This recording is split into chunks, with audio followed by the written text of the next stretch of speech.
مجھے ایک صاحب نے سوال پوچھا، کہنے لگے میلاد کس کو منانا چاہیے؟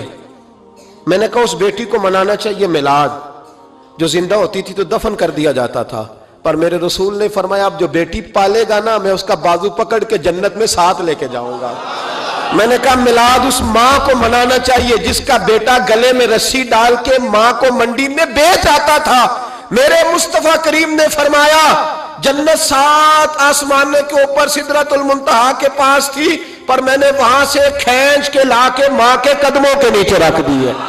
میلاد اس باپ کو منانا چاہیے جس کی اولاد ڈنڈوں سے مارتی تھی، پر رسول کریم علیہ السلام نے فرمایا سن لو سن لو سن لو، اب جس کا ابا راضی ہوگا اسی کا اللہ راضی ہوگا۔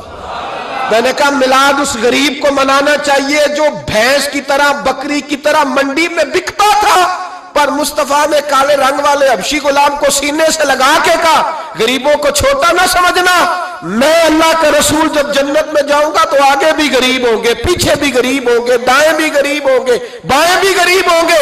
فرمایا امیر ویٹنگ لسٹ میں ہوں گے، 500 سال بعد جنت میں جائیں گے، غریبوں کے لیے جنت کے دروازے 500 سال پہلے ہی کھلوا دوں گا۔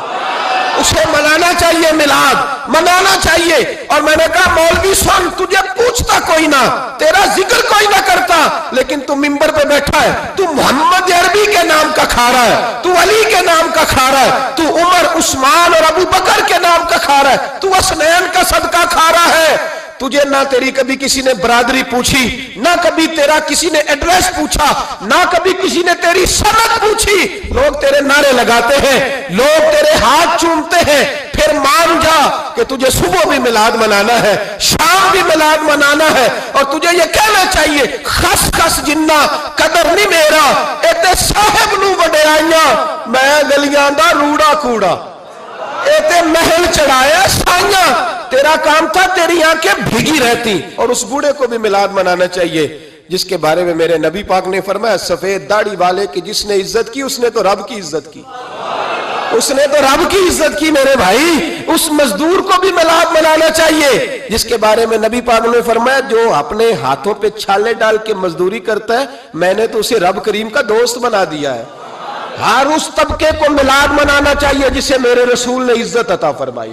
اس بہن کو بھی میلاد منانا چاہیے جس کے بارے میں نبی پاک نے فرمایا اگر کسی کا باپ چلا جائے اور اس کے حصے میں بہنیں آ جائیں، 4 بہنیں، 3 بہنیں یا 2 بہنیں بیاہ کے جو آیا تم سے، میرے محبوب نے فرمایا میری انگلیاں جڑی ہوئی ہیں نا، اس طرح میں اسے اپنے ساتھ جوڑ کے جنت میں لے کے جاؤں گا۔ اس بہن کو میلاد نہیں منانا چاہیے۔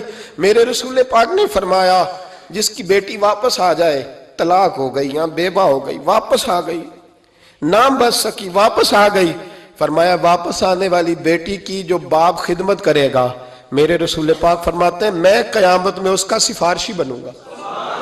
تو اس بیوہ کو اور طلاق یافتہ کو میلاد نہیں منانا چاہیے، وہ اس رسول کا ذکر نہیں کرے گی جس نے اتنا درجہ دے دیا، اتنا نواز دیا، اور تجھے تو صبح و شام میلاد میلاد کرنا چاہیے تھا، تجھے تو صبح و شام درود درود کرنا چاہیے تھا، سلام کے گجرے بھیجنے چاہیے۔ یا رسول اللہ کہتے تیری زبان جو ہے وہ ہر وقت تر رہنی چاہیے تھی، تو بحث کر رہا ہے، تو اس پہ دلیلیں دے رہا ہے، تو اس پر باتیں کر رہا ہے۔ حضرت عمر سے پوچھنا، حضرت عمر سے، جناب اسامہ بن زید رضی اللہ تعالیٰ عنہ حضور کے غلام تھے، نبی پاک ان سے بڑا پیار کرتے تھے۔ ایک جنگ میں پیسے آئے تو حضرت عمر فاروق رضی اللہ تعالیٰ عنہ نے 25,000 دیا اپنے بیٹے کو، اور اسامہ بن زید کو 50,000 دینار دیے۔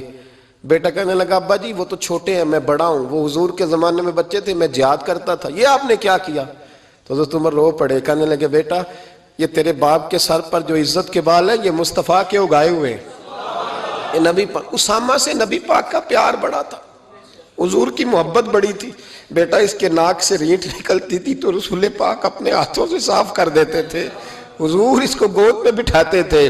میں کیسے بھول جاؤں رسول پاک کے احسانات کیسے۔ حضرت عمر جا رہے تھے تو مکے کے رستے میں ایک تنا آیا، کھجور کا خشک تنا، حضرت عمر نے اس کو بازوؤں میں لے کے رونا شروع کر دیا۔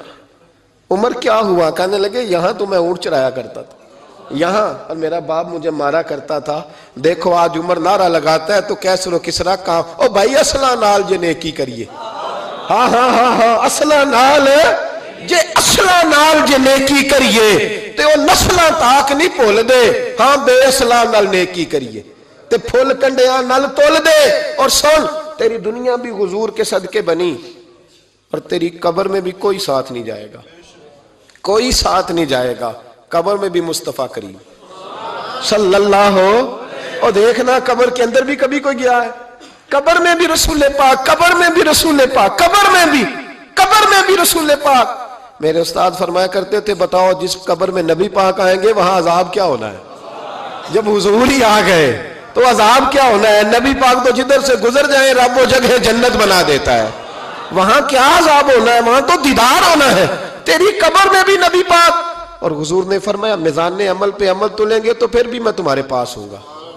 حضور علیہ السلام نے فرمایا پل صراط سے گزرو گے تو پھر بھی میں تمہارے پاس ہوں گا. اور میرے رسول پاک علیہ السلام نے فرمایا جب تم جنت میں جانے لگو گے تو پھر بھی میں تمہارے.